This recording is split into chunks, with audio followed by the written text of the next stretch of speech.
Yeah. Hi. Welcome to ODAP. So last time we discussed about the basics of Constitution. आज हम लोग एक interesting topic लेकर आए हैं आपके लिए and the name of the topic is fundamental rights.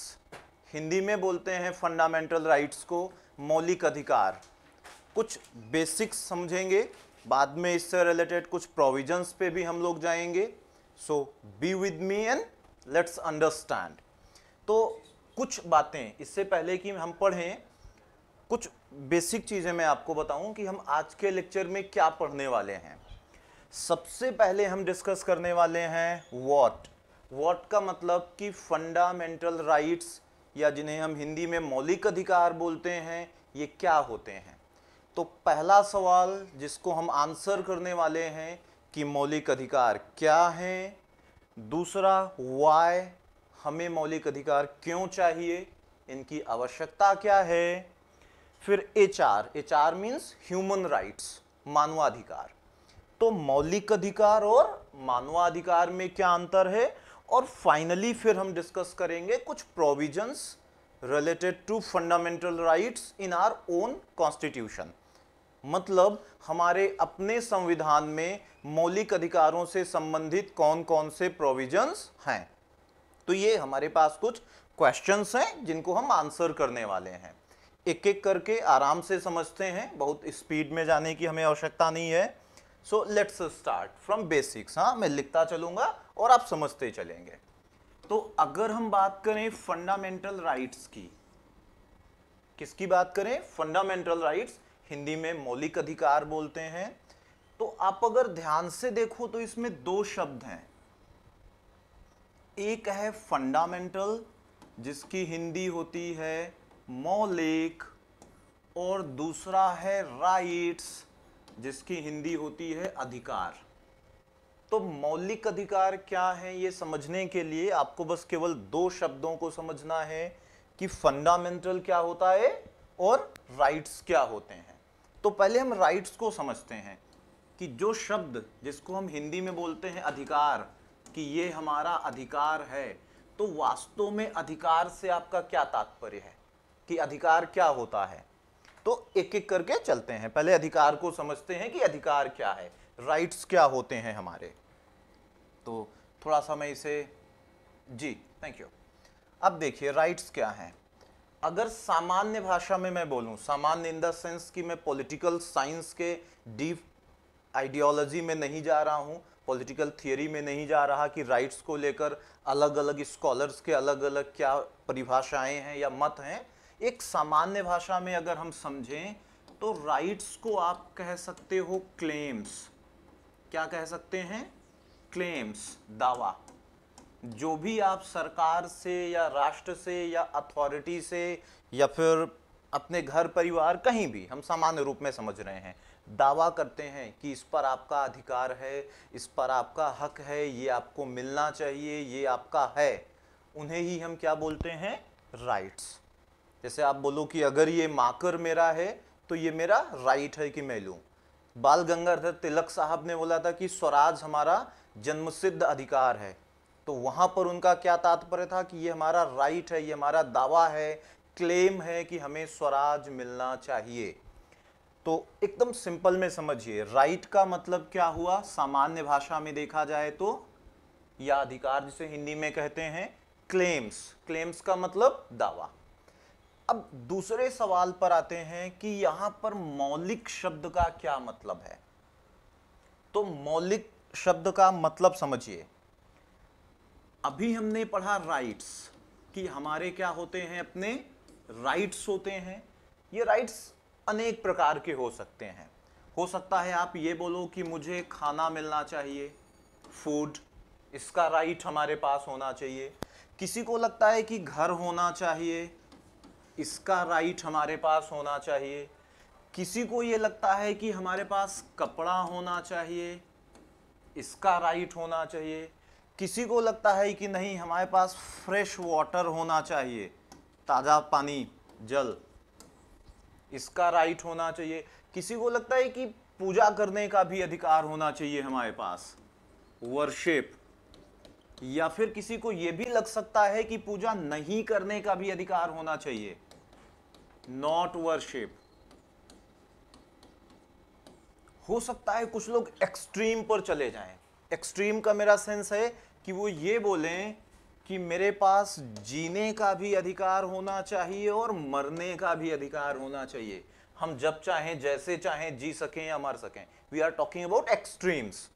तो द पॉइंट इज कि राइट्स अनेक प्रकार के हो सकते हैं, अलग अलग लोगों की अपनी अलग अलग जरूरतों के अनुसार या डिमांड्स के अनुसार राइट्स को आप अलग अलग रूप में कैटेगराइज कर सकते हो कि कितने प्रकार के राइट्स हैं। लेकिन अब एक इंपॉर्टेंट क्वेश्चन है आपके लिए, क्या ये सभी राइट्स इंपॉर्टेंट है हमारे लिए? अब इंपॉर्टेंट तो होंगे किसी ना किसी के लिए, लेकिन अगर हम एक आम जनता के रूप में देखें, कॉमन पीपल के रूप में, तो क्या सभी राइट्स सभी के लिए चाहिए? तो आई होप आपका आंसर होगा या होना चाहिए नहीं। क्या आंसर होना चाहिए आपका? नहीं। क्यों? क्योंकि सभी राइट्स सभी के लिए इंपॉर्टेंट नहीं हो सकते, पहली बात। दूसरी, जिनसे भी आप इन राइट्स का दावा कर रहे हैं, अगर देश के अंदर कर रहे हैं तो सरकार, या पॉलिटिकल साइंस की भाषा में बोलें राष्ट्र, घर में कर रहे हैं तो फैमिली में जो भी हैं प्रोवाइड कराने वाले, मदर फादर सिस्टर कोई भी, क्या वो आपको ये सारे राइट्स प्रोवाइड करा सकते हैं? उनकी अपनी भी कुछ लिमिटेशंस हैं, कुछ सीमाएं हैं। तो इन बातों को ध्यान में रखकर, किसको, कि कौन कौन से राइट्स, ये जो बहुत सारे राइट्स हैं, इनमें से कौन कौन से राइट्स हमारे लिए सबसे ज्यादा इंपॉर्टेंट हैं, उनको नाम दिया गया कि दे आर फंडामेंटल। मौलिक, मौलिक का मतलब जिनके बिना हम और कुछ भी नहीं कर सकते हैं। बाकी के सारे राइट्स अधूरे हो जाएंगे अगर ये राइट्स नहीं हुए तो। सो आई होप आप समझ पा रहे हैं कि फंडामेंटल राइट्स क्या हैं। तो फंडामेंटल राइट्स वे राइट्स हैं जो फंडामेंटल हैं। ऐसे राइट्स जो फंडामेंटल हैं, जो मौलिक हैं, बुनियादी हैं, जिनके बिना आप एक अच्छे जीवन की या शायद जीवन की भी कल्पना नहीं कर सकते, they are called fundamental rights. तो परिभाषा क्लियर है कि फंडामेंटल राइट्स क्या हैं? ऐसे राइट्स जो फंडामेंटल हैं। अब आप उनको फिल्मों से भी समझ सकते हो। फिल्मों का पहले फेवरेट हुआ करता था रोटी कपड़ा मकान, क्या है ये? फंडामेंटल राइट्स हैं। ठीक है, आगे चलते हैं। एक और पॉइंट कि आखिर क्यों आपको फंडामेंटल राइट्स क्यों चाहिए, जरूरत क्या है, इसकी इंपॉर्टेंस क्या है? तो आप डेफिनेशन से ही समझ गए होंगे, क्योंकि ये वे अधिकार हैं जो मौलिक हैं, फंडामेंटल हैं। और चूंकि ये मौलिक हैं, फंडामेंटल हैं, तो इनके बिना, विदाउट दीज राइट्स, आप एक अच्छा जीवन तो छोड़िए, हो सकता है एक जीवन की भी आप कल्पना नहीं कर सकते हो। सो टू लिव अ लाइफ, या मैं बोलूं कि एक अच्छा जीवन जीने के लिए हमें क्या चाहिए? मौलिक अधिकार चाहिए, फंडामेंटल राइट्स चाहिए। और यही फंडामेंटल राइट्स की इंपॉर्टेंस बता रहा है, यही बता रहा है कि आखिर क्यों हमें मौलिक अधिकार चाहिए। एक और पॉइंट समझते हैं। हो सकता है आपको कभी कभी कंफ्यूजन होती हो या ना भी होती हो, बट हमें समझकर रखना चाहिए कि ह्यूमन राइट्स क्या हैं।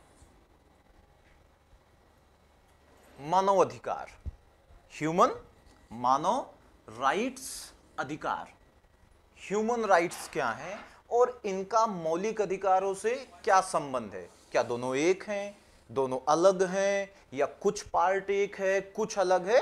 समझते हैं।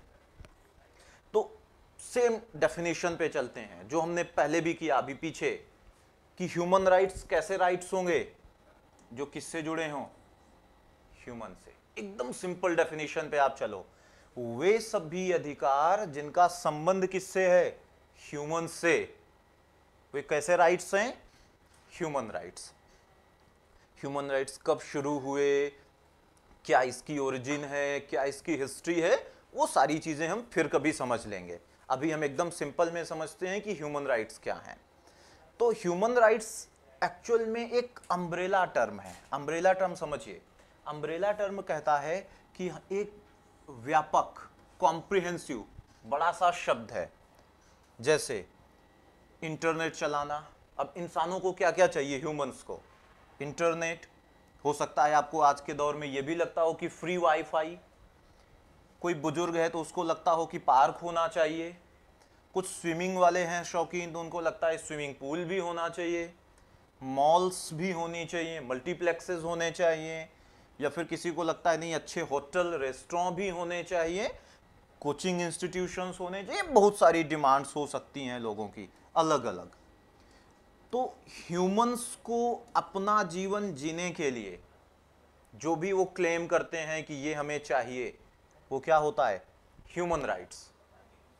ह्यूमन राइट्स कैसे हैं, जो भी किसे चाहिए, ह्यूमंस को अपना जीवन जीने के लिए। इन्हीं ह्यूमन राइट्स में से कुछ जो मान लीजिए कि ये हमने 5 निकाले, ये 5 सबसे इंपॉर्टेंट हैं, तो ये 5 बन गए फंडामेंटल राइट्स, मौलिक अधिकार। आप मतलब समझ पा रहे होंगे कि ह्यूमन राइट्स मतलब इंसानों को कौन कौन से राइट्स चाहिए, अब उसमें से कौन सबसे अधिक महत्वपूर्ण है, वो कहलाएंगे फंडामेंटल राइट्स। तो अगर ये ह्यूमन राइट्स है जिसमें 10, 20 कुछ भी अधिकार हैं, मान लेते हैं 20, कितने हैं इसमें, 20 मान लेते हैं, हाँ। और इस 20 में से आपने बोला कि ये यहां वाले जो 5 हैं ये अलग करो, they are the most important ones. तो ये 5 जिनके बिना लाइफ पॉसिबल ही नहीं, आपको ऐसा लगता है, they are called fundamental rights. Getting okay. तो ह्यूमन राइट्स और वहां से आ गया फंडामेंटल राइट्स। यहां पर एक दो आपके लिए और इंपॉर्टेंट बातें हैं, वो हम लोग समझते हैं। चूंकि, और ये काफी अच्छा पॉइंट है, आप इसे एग्जाम्स में मेंशन कर सकते हैं, डिबेट में, या कुछ नहीं तो आपकी अपनी लाइफ में ये होना चाहिए कि ह्यूमन राइट्स कैसे राइट्स हैं, ये वे राइट्स हैं जो ह्यूमंस के लिए हैं। किसके लिए, ह्यूमंस के लिए। इसका मतलब ये हुआ कि आप इसे केवल मेल, पुरुष को नहीं दे सकते। कि जैसे पहले से आपने देखा होगा कि हमारे यहाँ का समाज रहा है मेल डोमिनेटेड, तो अब आप यहाँ पर ये पॉइंट ला सकते हो कि चूंकि ये ह्यूमंस के लिए है तो gender does not matter here, it is for male, it is for female, it is for others, in the sense third gender also. क्यों, क्योंकि थर्ड जेंडर है तो क्या हुआ, है तो ह्यूमंस ही। तो ह्यूमन राइट्स सभी को मिलना चाहिए, आप मेल हो, फीमेल हो, थर्ड जेंडर हो, इवन अगर आप एक अपराधी भी हैं, आप एक क्रिमिनल हैं, तब भी आपको ह्यूमन राइट्स मिलने चाहिए, क्योंकि क्रिमिनल है लेकिन फिर भी आप क्या हैं, ह्यूमन हैं। तो ह्यूमन राइट एक बहुत ही कॉम्प्रिहेंसिव होता है, ये कहता है कि किसी भी प्रकार का भेदभाव नहीं होना चाहिए। दैट्स वाई हमारे पास आपने देखा होगा ह्यूमन राइट्स कमीशंस हैं, हमारे अपने देश में भी, अलग अलग देशों में भी होते हैं, और यूएन के भी ह्यूमन राइट्स हैं। सो द पॉइंट इज कि ह्यूमन राइट्स और फंडामेंटल राइट्स दोनों का रिलेशन हमने समझा। जो नेक्स्ट लेक्चर हमारा होगा, मैं आपको बस केवल हिंट करके छोड़ रहा हूं, उसमें हम पढ़ने वाले हैं कि मौलिक अधिकार से रिलेटेड क्या क्या प्रोविजंस हैं हमारे अपने कॉन्स्टिट्यूशन में। अभी तक में हमने केवल आज क्या क्या समझा, हमने समझा कि मौलिक अधिकार क्या हैं, डेफिनेशन उनकी, आवश्यकता क्यों होती है, क्या इंपॉर्टेंस है, फिर मौलिक अधिकारों का मानवाधिकार से क्या संबंध है, और नेक्स्ट क्लास में या नेक्स्ट लेक्चर में हम समझने वाले हैं कि हमारे अपने संविधान में मौलिक अधिकारों को लेकर क्या क्या प्रोविजंस या उपबंध किए गए हैं। सो आई होप ये लेक्चर आपको क्लियर होगा। So we are going to end it here. कोई और क्वेरी है, feel free to always ask and come back to us. So thank you.